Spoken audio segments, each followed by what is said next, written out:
जब आप गाड़ी लेने जाते हैं तो एक तरफ होता है आपका होमवर्क जो कि आपने अपनी गाड़ी के लिए किया है, और दूसरी तरफ होता है डीलर या एजेंट का डेली बेस पे अपने कस्टमर को डील करने का एक्सपीरियंस। इन दोनों की फाइट डिसाइड करती है कि आपको डीलर कितना चूना लगा पाएगा या नहीं लगा पाएगा।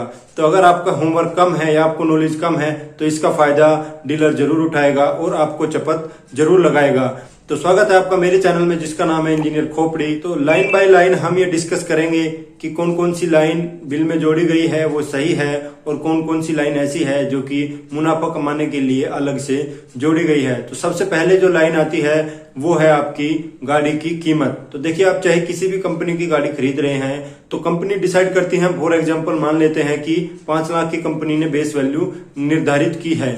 अब इसके ऊपर फिर सेंट्रल गवर्नमेंट और स्टेट गवर्नमेंट दोनों डिसाइड करते हैं अपना टैक्स, और ये लगभग 28% या उसके आसपास हो सकता है जो कि आपकी गाड़ी की बेस वैल्यू के ऊपर लगता है।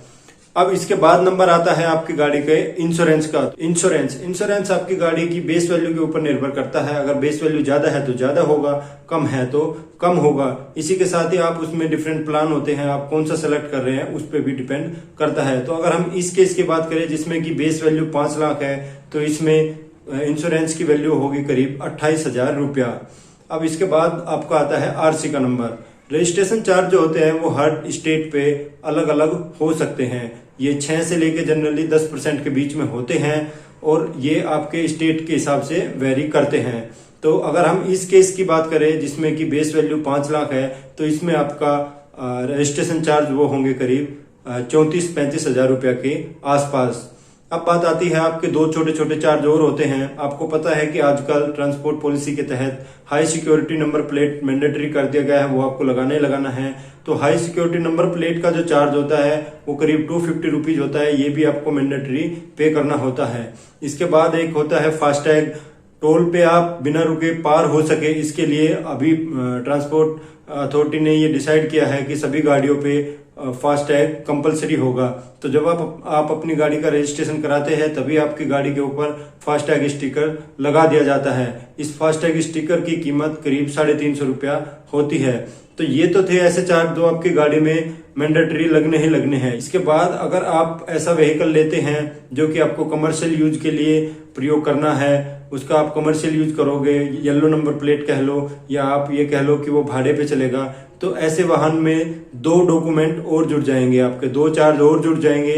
वो आपका है, पहला होगा आपका फिटनेस, ये आपको आरटीओ से ही होगा। इसका आपको 2000 तक चार्ज लग सकता है। फिटनेस का आपका वाहन कितना बड़ा है छोटा है उसके हिसाब से ये होता है। तो इसके बाद एक डॉक्यूमेंट आपका और जुड़ जाएगा जो कि आपका परमिट। आपको ये स्टेट लेवल पे चलाना है तो स्टेट परमिट लगेगा और नेशनल लेवल पे लगाना है तो नेशनल परमिट लगेगा। परमिट के लिए आपको करीब 5 से 8 हजार के बीच में लग सकता है इनिशियली। इसके बाद कुछ चार्जेस ऐसे होते हैं जो कि डीलर या एजेंट अपना मुनाफा कमाने के लिए अलग से जोड़ देते हैं। इन चार्ज में जो सबसे पहले नंबर आता है वो आता है आपकी बेसिक टूल किट की। तो अगर आप ये जानना चाहते हैं कि कोई कौन सा आइटम गाड़ी के साथ में फ्री में आते हैं, बेसिक किट में कौन कौन से आइटम कंपनी देते हैं, तो आप ऊपर आई बटन पे क्लिक करके वीडियो देख सकते हैं। तो ये टूल किट जो है ये आपको फ्री में प्रोवाइड की जाती है कंपनी के द्वारा, चाहे आप किसी भी कंपनी की गाड़ी ले रहे हो। लेकिन आपकी जानकारी के अभाव का फायदा उठाते हुए डीलर इसी टूल किट को, इसी बेसिक किट को आपको हजारों में बेच देते हैं और आपके बिल में ये लाइन ऐड हो जाती है। तो ये गलत है। आपको ये जानकारी होनी चाहिए कि ये कंपनी आपको फ्री में प्रोवाइड करती है। इसके बाद जो दूसरा चार्ज जो कंपनी अक्सर लगाती है वो लगाती है हैंडलिंग चार्ज। आपको ये सफाई दे दी जाती है कि गाड़ी कंपनी से आती है, हम उसको हैंडल करते हैं, गोदाम में हम उसको रखते हैं, तो इसके लिए हम उसका हैंडलिंग चार्ज लगाते हैं। तीसरे नंबर पे जो चार्ज आपको लगा दिया जाता है वो होता है आपका सर्विस चार्ज। इस चार्ज के नाम पे हमें सफाई दे दी जाती है कि हमने जो स्टाफ रखा हुआ है वो आपको सर्विस दे रहे हैं, जो आपको ये फैसिलिटी प्रोवाइड की जा रही है, इसका चार्ज कुछ वसूला जाता है। तो इसको सर्विस चार्ज का नाम दे दिया जाता है। एक और चार्ज आपको दिया जाता है जो कि है मेंटेनेंस चार्ज।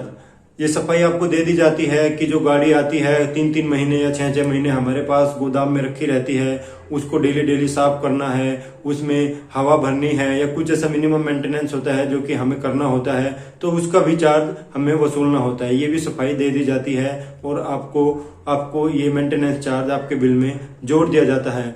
आपको पता है कि जब भी कोई कंपनी गाड़ी बनाती है तो वो सारे मेजर को ध्यान में रख के बनाती है।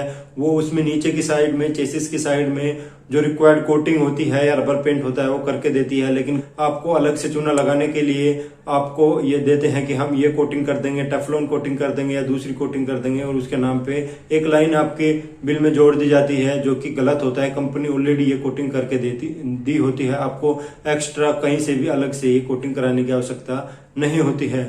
इसके बाद जो एक सबसे ज्यादा चार्ज लगाया जाता है वो लगाया जाता है एक्सेसरी किट का चार्ज। आपको ये बोल दिया जाता है कि ये एक्सेसरी आपको गाड़ी के साथ में लेनी पड़ेगी और ये आपको शोरूम से ही लेनी पड़ेगी, और इसके लिए आपको 10,000 या 15,000 जो भी किट है उसके हिसाब से डिसाइड कर दिया जाता है और आपकी बिल में वो लाइन जुड़ जाती है। जबकि आप ये देखेंगे कि जो एक्सेसरी आपको 15,000 रुपए की शोरूम वाले लगा के दे रहे हैं वो आपको 1,500 रुपए में या 2,000 रुपए में आराम से बाहर में उसी लेवल की लग जाएंगी।